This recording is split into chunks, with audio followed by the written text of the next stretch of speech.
Halo pecinta timnas Garuda, kembali lagi bersama Kiki Rizyu.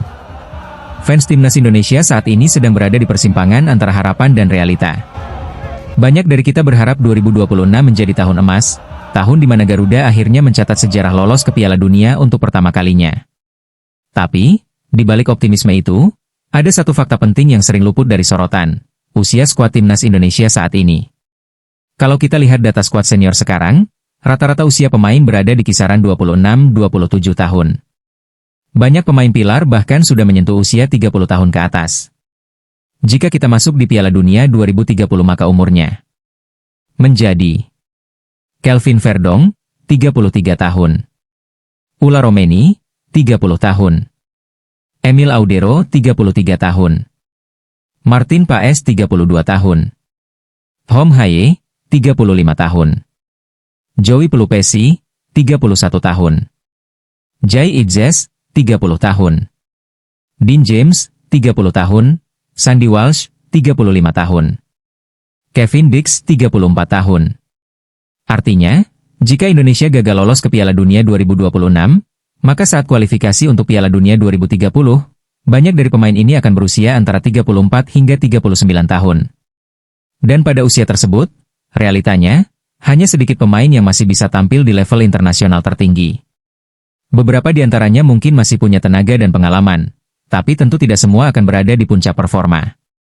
Itu sebabnya, banyak fans menilai 2026 adalah momen emas.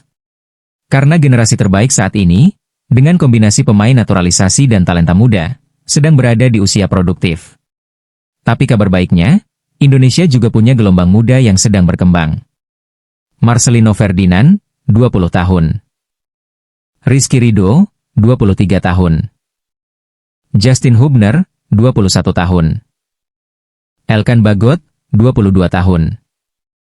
Ivar Jenner, 22 tahun. Dan masih ada beberapa yang main di timnas umur.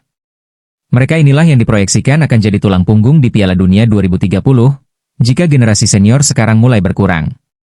Di usia 26-28 tahun nanti, mereka justru akan berada di masa keemasan sebagai pesepak bola. Jadi, kalau Indonesia gagal di 2026, bukan berarti mimpi itu selesai. Tapi jelas, tantangannya akan jauh lebih berat. Karena generasi saat ini tak akan lagi lengkap, dan regenerasi harus dilakukan dengan serius mulai dari sekarang.